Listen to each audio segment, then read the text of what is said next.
നമസ്കാരം. നല്ലയിടത്ത് അടുക്കളയുടെ പുതിയ എപ്പിസോഡിലേക്ക് എല്ലാവർക്കും സ്വാഗതം. കൈപ്പയ്ക്ക അങ്ങനെ അവസാന ഘട്ടത്തിലേക്ക് എത്തി തുടങ്ങി കേട്ടോ. അപ്പോൾ കൈപ്പയ്ക്ക കൊണ്ടാട്ടം ഉണ്ടാക്കണതാണ്. ഇതിനു മുമ്പ് പൊട്ടിച്ചതിരിക്കേണ്ട അപ്പോൾ ഒക്കെ പല വീഡിയോസാണ് കേട്ടോ. സാധാരണ ഞാൻ കൈപ്പയ്ക്ക കൊണ്ടാട്ടം ഉണ്ടാക്കൽ എങ്ങനെയാണെന്ന് വെച്ചാൽ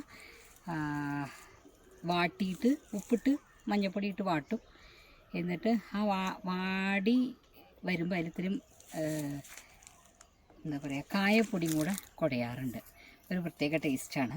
കായപ്പൊടി കുടഞ്ഞിട്ടും ഒന്ന് കൈപ്പയ്ക്ക കൊണ്ടാട്ടം ഉണ്ടാക്കി വെക്കും കേട്ടോ. ഇത്തിരി നല്ലോണം കുടയണം കേട്ടോ, അതിൻ്റെ സ്വാദ് ഉണ്ടാവണം. അതുപോലെ മുളക് പൊടിയിട്ടാലും സ്വാദുണ്ട്. പക്ഷെ മുളക് പൊടി എന്താ വെച്ചാൽ ചിലപ്പോൾ അങ്ങനെ ആ എണ്ണ ഭയങ്കര പിന്നെ നമ്മളത് വറുത്തെടുക്കണ എണ്ണയിൽ വേറൊന്നും വറുക്കാൻ പറ്റില്ല, സ്വാദൊക്കെ ഉണ്ട്.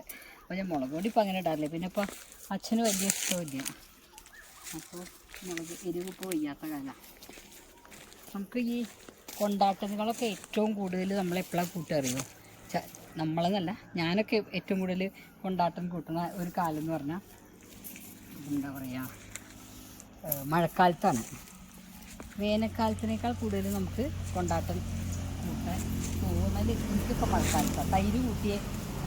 തൈര് ചോറും കൈപ്പയ്ക്ക കൊണ്ടാട്ടം നല്ല സ്വാദാണ്.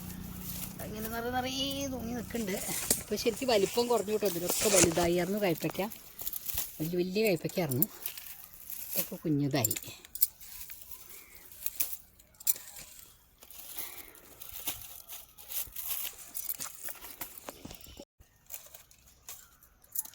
അടുത്ത കൊല്ലത്തെ കയ്പയുടെ പന്തൽ ഇത്തിരി വലുതാക്കി ഇടാൻ പറയണം, ഉയരം കൂട്ടിയിട്ട്. എന്നാൽ അങ്ങനെ മുട്ടൂത്തി അടക്കണ്ടല്ലോ.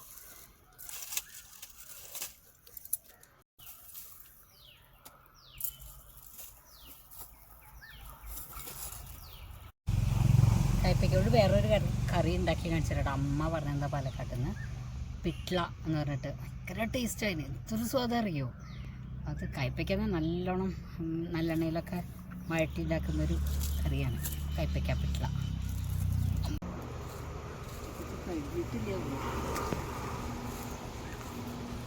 ആദ്യം ഉണ്ടാവുന്നത് വലിയ കയ്പയ്ക്കായിരുന്നു.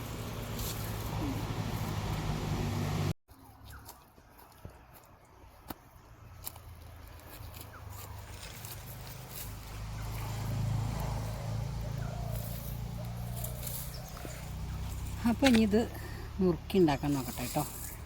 വട്ടത്തിൽ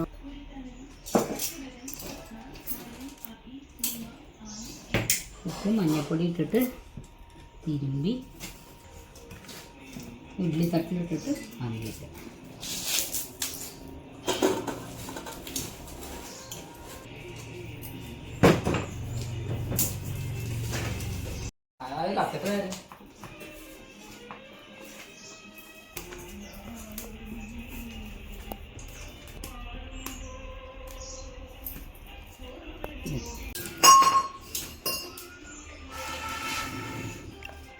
ചെറ്റ് ചതച്ചു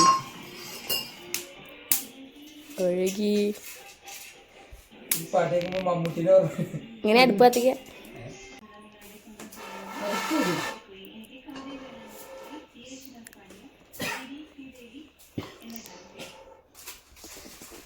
ഞാൻ അതിങ്ങനെ പിടിച്ചോണ്ട് നിൽക്കും, കത്തുമ്പോ കിട്ടും.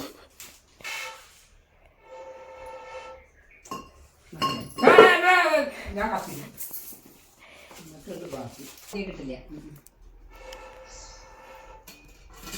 ഈ കൈ എന്തിനാ അവിടെ? താങ്ങുമ്പോലല്ലെങ്കിൽ കത്തില്ല. ഇവിടെ മാറും, ഞാൻ കത്തിക്കാം. കത്തിച്ച് വെക്കട്ടെ, എന്നിട്ട് നീ ഊതിക്കോ.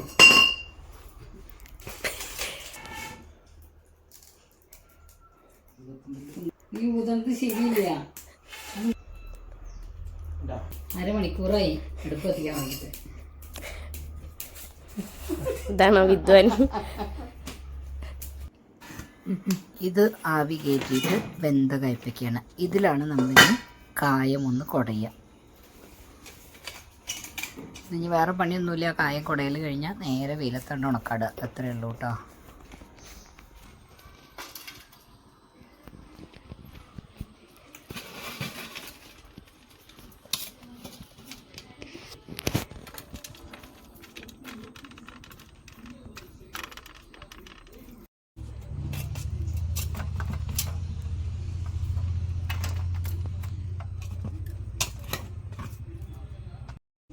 കയ്പ്പയ്ക്ക കൊണ്ടാട്ടം ഉണ്ടാക്കുക ഇത്രയേ ഉള്ളൂ കേട്ടോ പണി.